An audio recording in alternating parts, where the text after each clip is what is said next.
السلام علیکم ناظرین، میں ہوں آپ کا ہوسٹ ناظم خان۔ آج ہے 15 سپٹمبر، بہت گرمی ہے ملتان میں۔ میں اپنے نئے ولاگ کی طرف جا رہا ہوں جس کا نام ہے حضرت بہاؤالدین ذکریہ پر تہمت۔ ایک عورت نے آپ پر بدفعلی کی تہمت لگائی تھی، تو آپ نے اسی کے بیٹے کو ایک بڑا ولی اللہ بنا دیا۔ وہ پورا واقعہ کیا تھا، میں اسی ولی کے دربار پہ جا کے آپ کو پوری ڈیٹیل سے وہ واقعہ بتاؤں گا۔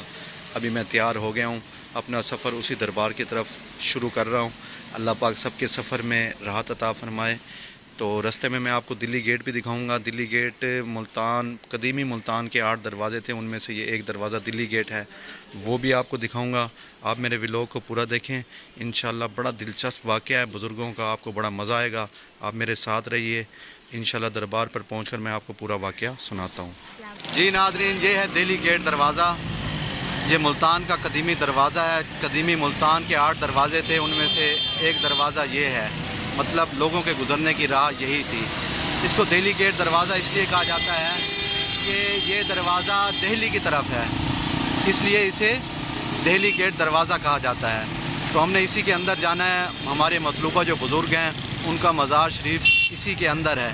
چلیں باقی ویڈیو میں وہیں جا کے آپ کے ساتھ شیئر کرتا ہوں۔ جی ناظرین، ہماری جو آج کی مطلوبہ شخصیت تھی ان کے دربار پر میں حاضر ہو چکا ہوں۔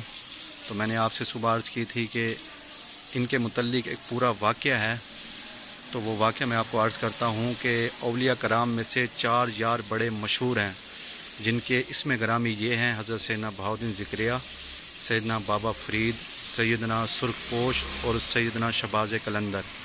آپ چاروں بزرگ سیاحت کے حوالے سے شہر یمن گئے، تو کھانا پکانے کا جب ٹائم آیا تو تمام بزرگوں نے اپنے اپنے ذمہ کام لیے۔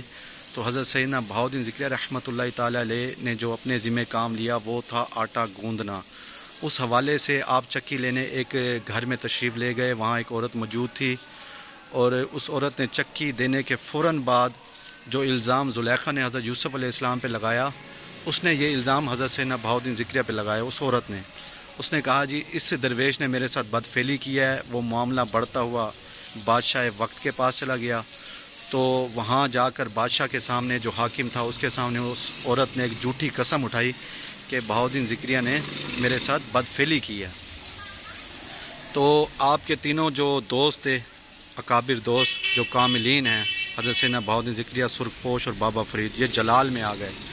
جلال میں آ کے حضرت سیدنا سرخ پوش شیر کی شکل میں تشریف لے آئے، حضرت سیدنا بابا فرید ہرن کی شکل میں، اور حضرت سیدنا شہباز قلندر جو تھے وہ باز کی شکل میں تشریف لے آئے، اور عرض کرنے لگے کہ آپ حکم کریں، ہم آپ کو اس جھوٹے جو آپ پر الزام لگایا گیا اس میں سے ابھی نکال کے اس دربار سے لے جائیں گے جو بادشاہ کا دربار تھا۔ تو حضرت سیدنا بہاؤالدین ذکریہ رحمۃ اللہ تعالی علیہ نے فرمایا کہ یہ اب شرعی معاملہ ہو چکا ہے، تو میں اس عورت نے قسم اٹھائی ہے جھوٹی، تو اب مجھے صفائی پیش کرنی ہوگی۔ تو حضرت سیدنا بہاؤالدین ذکریہ نے بادشاہ کے سامنے کہا جی اس کے گھر میں ایک 10 ماہ کا بچہ ہے، اگر اس کو لایا جائے تو وہ میری صفائی ضرور دے گا۔ آپ اس بات کو ذرا سمجھیں کہ بزرگوں کی صفائی 10 ماہ کا بچہ جو بول نہیں سکتا وہ کس طرح دیتا ہے۔ تو اس بچے کو، یہ بھی ایک کرامت ہے، اس بچے کو جب دربار کے اندر لایا گیا جو بادشاہ کا دربار تھا، جو اس وقت کے جو دربار ہوا کرتے تھے، تو حضرت سیدنا بہاؤالدین ذکریہ نے بچے کی طرف مخاطب ہو کر فرمایا کہ بچے بتا، کیا میں نے تیری والدہ کی عزت پر ہاتھ ڈالا؟ تو وہ بچہ بولنے لگا، 10 ماہ کا بچہ بولنے لگا کہ یہ درویش بالکل بے قصور ہے، میری ماں نے ان پر تہمت لگائی ہے، جھوٹ بولا ہے حضرت سیدنا بہاؤالدین ذکریہ پر۔ تو اس طرح بادشاہ وقت نے آپ کے حق میں فیصلہ دیا۔ تو حالانکہ حقیقی بادشاہ حضور سیدنا بہاؤالدین ذکریہ ہیں، لیکن ایک دنیا کا نظام بھی ہے۔ تو اس عورت نے غصے میں اس بچے کو اٹھایا، اپنے بچے کو اٹھایا اور نیچے پٹک دیا، اور وہ بچہ وہیں فوت ہو گیا۔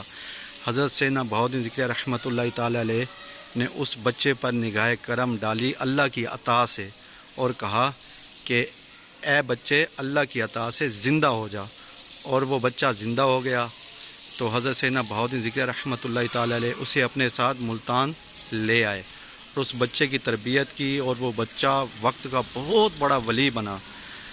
تو اب وہ بچہ اور پھر وہ بعد میں جا کر جو ولی بنا، یہ مزار انہی کی ہے، ان کا نام میں آپ کو اندر چل کے بتاؤں گا۔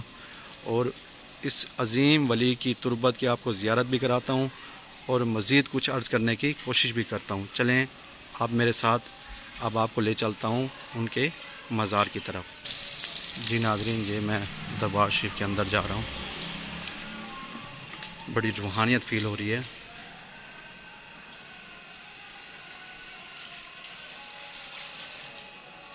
یہ دیکھیں جی، یہ ان کا نام ہے حضرت سیدنا دانا شہید رحمۃ اللہ تعالی علیہ۔ آئیں زیارت کرتے ہیں۔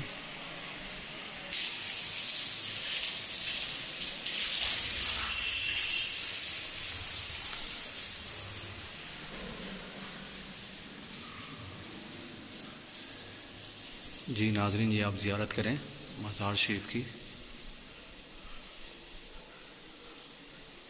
یہ جو پہلا مزار ہے یہ حضرت سیدنا دانا شہید رحمۃ اللہ تعالی علیہ کا مزار ہے۔ یہ دیکھیں، یہ اس میں گرامی بھی آپ کا لکھا ہوگا۔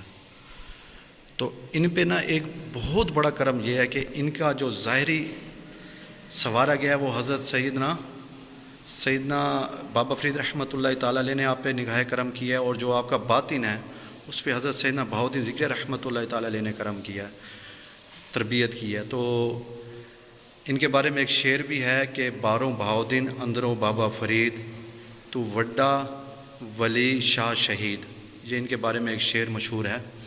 اور دوسری بات یہ ہے کہ آپ کو ایک کرامت ان کی اور بھی بتاتا ہوں کہ یہ پڑھے لکھے نہیں تھے، مطلب انہوں نے ظاہری تعلیم حاصل نہیں کی تھی، لیکن اگر ان کے سامنے کوئی بھی بندہ آ کر قرآن کی آیات یا حدیث مبارکہ سمجھنا چاہتا یا اس کی تشریح کرنا چاہتا یا ترجمہ، تو یہ بڑی علمی طریقے سے نا وہ بات کو سمجھاتے تھے۔ تو لوگ آپ سے پوچھتے تھے حضور آپ تو امی ہیں، لیکن یہ آپ دین کے بارے میں، قرآن کی آیات اور احادیث مبارکہ کے بارے میں جو ڈیٹیل سے آپ بتاتے ہیں، حالانکہ آپ پڑھے لکھے نہیں ہیں، تو یہ آپ کس طرح بتاتے ہیں؟ تو آپ نے فرمایا جب میرے سامنے اس چیز کا ذکر کیا جاتا ہے تو اللہ پاک میرے دل میں نور ڈالتا ہے اور مجھے تمام تر چیزیں نظر آنا شروع ہو جاتی ہیں، تو وہی میں چیزیں بتانا شروع کر دیتا ہوں، وہی واقعات، وہی تشریح بتانا شروع کر دیتا ہوں۔ تو یہ میرے ساتھ اللہ کا خاص کرم ہے۔ آپ بھی زیارت کر لیں، میں بھی ان کی بارگاہ میں سلام عرض کرتا ہوں۔ السلام علیکم یا سیدی ورحمۃ اللہ وبرکاتہ۔ اور جو ناظرین میرے اس ولاگ کو دیکھ رہے ہیں، اللہ پاک ان کی تمام جائز خواہشات پر اللہ پاک اپنی رحمت کی نظر فرمائے۔ جن کے گھر پریشانیاں ہیں اللہ پاک ان کی پریشانیاں دور فرمائے، جن کے بچے بیمار ہیں اللہ پاک ان کو صحت عطا فرمائے، جن کے رزق کے معاملات تنگ ہیں اللہ پاک ان کے رزق میں فراغت عطا فرمائے۔ تو آپ میرے ولاگ کو دیکھتے رہیں اور یہ ان کی بارگاہ میں آپ ختم شریف بھی پیش کر دیں، عرضیاں بھی پیش کر دیں، کیونکہ یہ ولی جو ہیں اللہ پاک نے ان کو بڑی طاقتیں عطا کی ہوئی ہیں، کیونکہ انہوں نے اللہ کو راضی کیا ہوا ہے۔ تو یہ ان کی زیارت بھی کر لیں اور اپنی حاجات بھی ان کی بارگاہ